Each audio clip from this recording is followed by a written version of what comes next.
Hey, it's Eric G. Around the House is sponsored by Baldwin Hardware. For 75 years, Baldwin Hardware has been known for its first-class quality and craftsmanship in door and cabinetry hardware. As an alumnus of the Baldwin Hardware Design Council, I can say I have seen the details and quality from design to the finished product. If you're looking for a new style and old-world craftsmanship, I can tell you there is only one Baldwin Hardware. Check out what would look great in your home at baldwinhardware.com.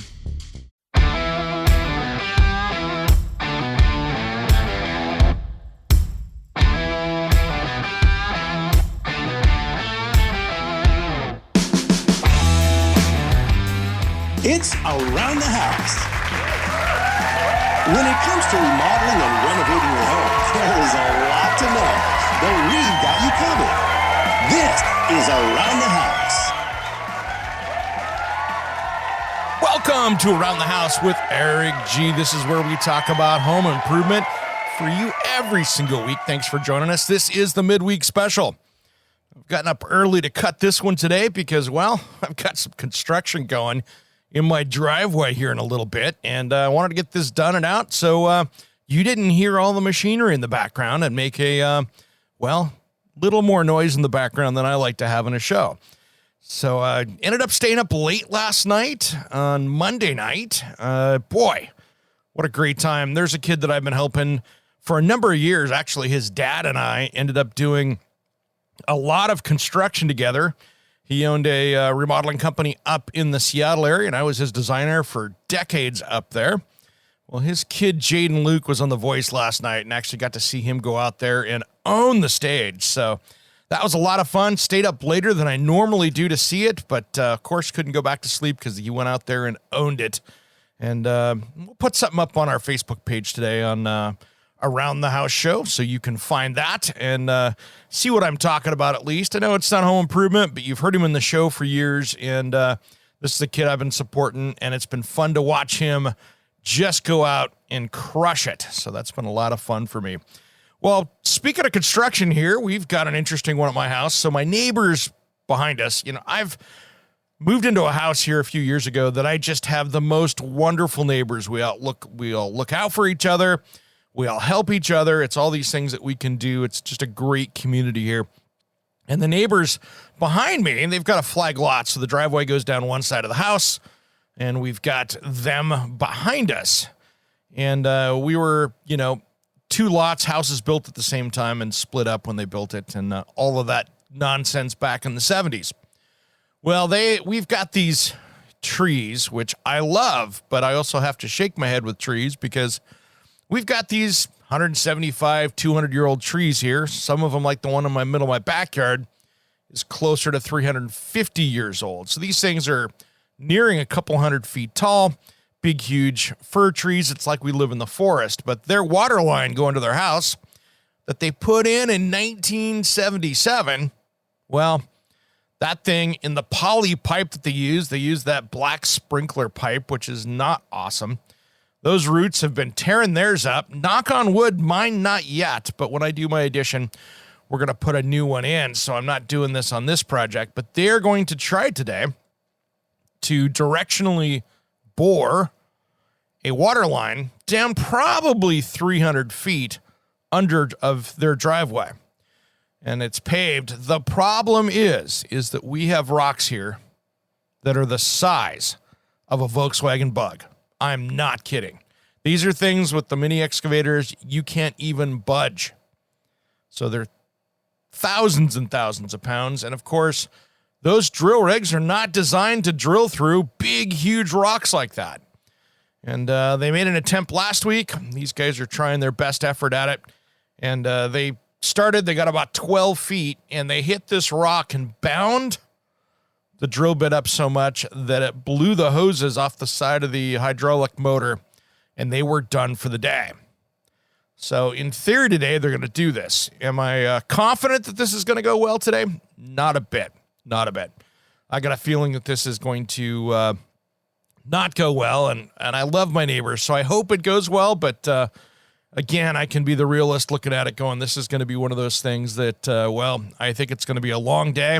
And I don't think they're going to get very far, which means This is where this gets crazy. And we talk about pricing out there, right, guys? And this is where we talk about stuff where it gets so expensive. This water line, for them to go all the way down this, drill it, hook it up, about $20,000 for this. Now, here's where it gets even uglier. If they can't get this thing done today with the drill, they're going to have to do a asphalt cut down the middle of the driveway. They're going to have to get a vacuum truck in there for 3 days and suck, because it can't hurt the tree roots.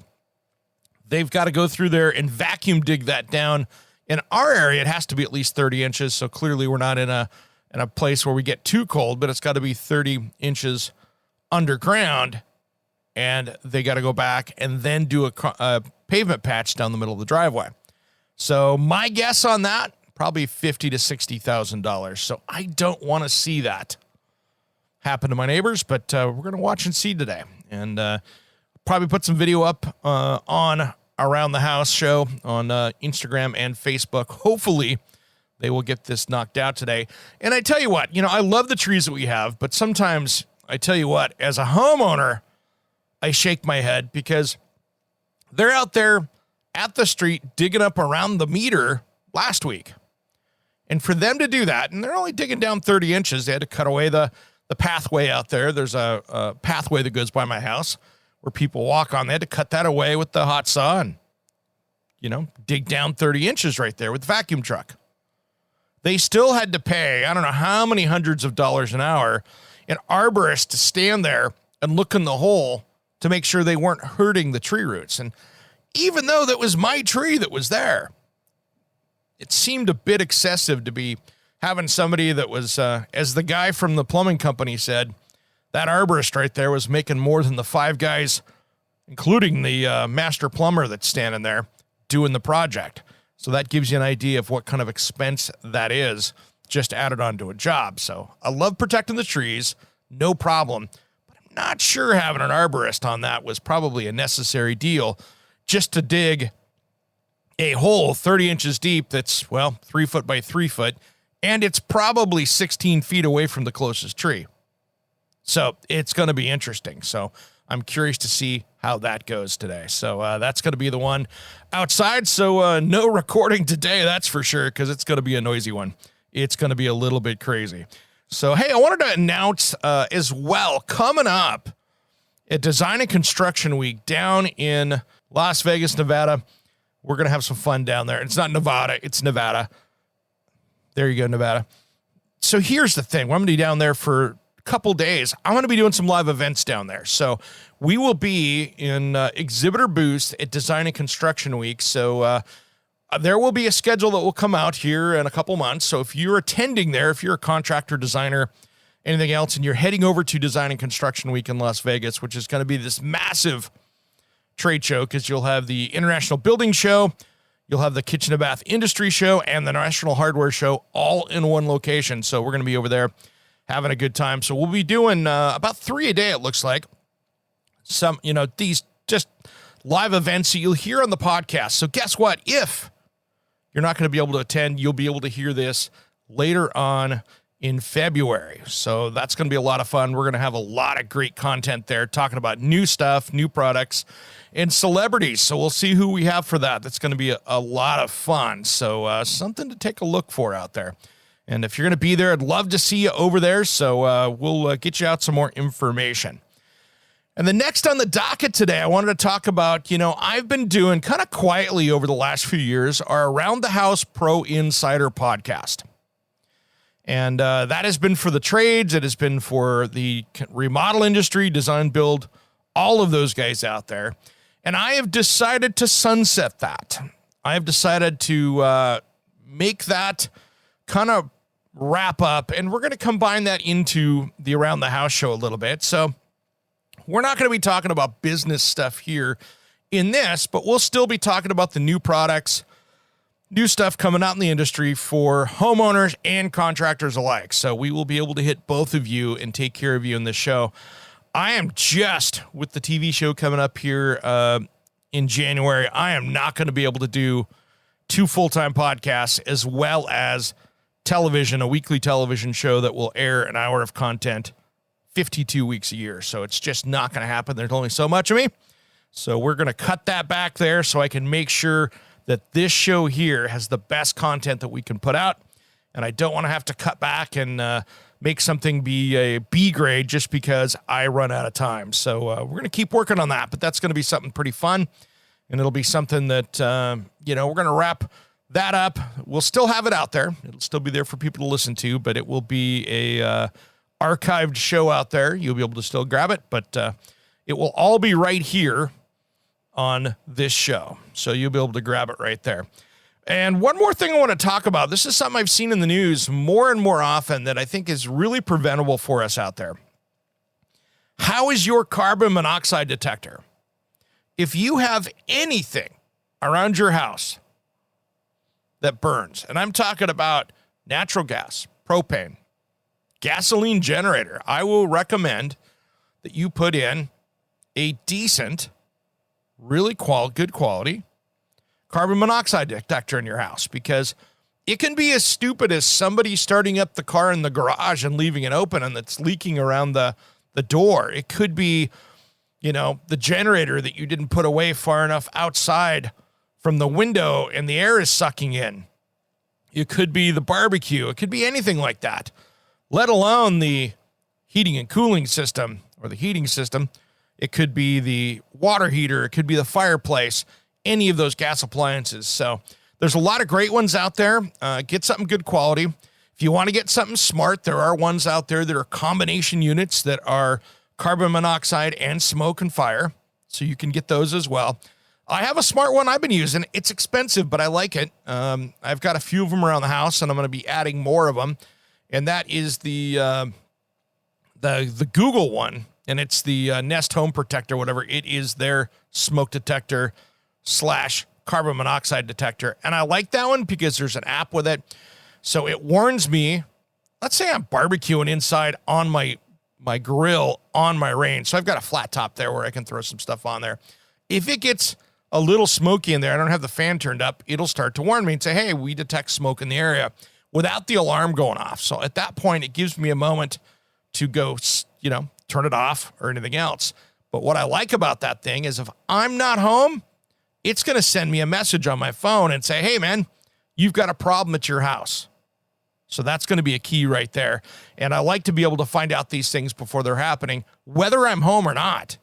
I mean, it'd be great if I'm not home and if I have a problem for it to get a hold of me when there's a little bit of smoke versus we have a fire and the neighbors hear that going off. I'd much rather hear about it sooner. So you'll be able to, take care of that stuff. And here's the thing. If you're a parent and you've got teenage kids at home and you're off at work and the kids are at home, it's a great way to make sure that they're safe that way as well. And that's one of those keys right there to make sure that you've got that dialed in. Because I just saw even on the news this morning, there was a preschool that had a kid pass out because of carbon monoxide poisoning. And there were kids' backpacks that were going off that had that detector on them. And I thought that was really cool and really smart. So it's just something out there to really consider. And now that it's getting darker, one last thing here before we go out. It's getting darker in the day. Make sure that you've got, in the evenings here, I want to make sure that all your porch lights work. It's a good safety thing right now. Make sure those porch lights work. And if you're going to do any trimming around there, make sure, and we talked about it a few weeks ago with Deep Sentinel, but make sure when you're standing out at the curb that when you walk up to that front door, that everybody has a good, clean sight. There's no place to hide, all of those kind of things, because that makes for a safer house for you and maybe a little bit less of a chance of somebody stealing a package because there's no place for people to hide if somebody goes driving by. If they hear a car, they can't duck down or pop behind a bush real quick.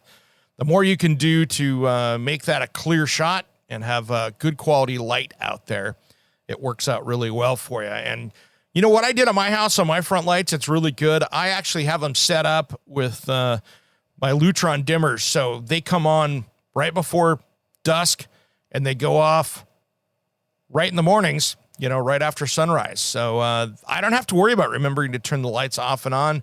They do it automatically for me, which saves me electricity. And it keeps the house well lit outside. So if anybody does show up, neighbors, everybody else who's looking out for everybody can see them. And with my entire camera system I have, we can make sure that that gets taken care of well, because it's well lit and you don't have to rely on its night vision or sound. So it all helps within that. Oh, one more fun mention that I thought was pretty cool today. I saw that we're on FeedSpot, which is a website that talks about top podcasts out there, that we're number 3 in the kitchen renovation podcasts. So talking about it, we're number 3 in the world on that. So that was kind of interesting, even though we don't focus this specifically on kitchen stuff. It's kind of nice to be on there. The other 2 are called, in the titles, they've got kitchen remodeling and kitchen and bath design news radio. So considering we're not a kitchen one, and we're the only one out there that's not, that made it on this. So that was pretty cool. And thanks, FeedSpot, for the mention. Well, coming up on Saturday, we've got a big show ahead. I'm kind of excited about this one. We've got some different stuff. We're going to be talking about these new homes are building down in Dallas, Texas, that are absolutely stunning. And they're affordable, which I like it. They've come up with a great way to build some affordable housing that is gorgeous. And I'm talking level 5, museum finish, drywall on the inside, beautiful stucco on the outside, metal roofs, high quality stuff. And then we've got a consumer protection thing that we're going to be diving into. There's a problem out in the industry out there with birch cabinets being sold as maple.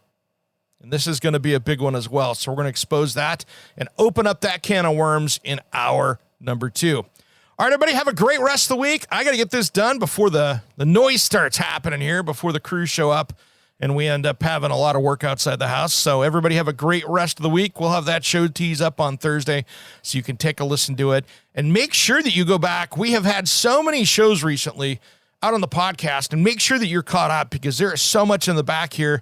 We've had so many high quality guests on that I want you to make sure that you go back in the catalog. I think we're over 900 episodes right now on the show. So feel free to go back. If you're an Apple iTunes person, they only put up $2.99. So that's as many as you see there, but it goes back, another 600 episodes behind that. And you can do that over at aroundthehouseonline.com. All right, everybody, have a great rest of the week. Keep it safe out there. And thanks for listening to Around the House.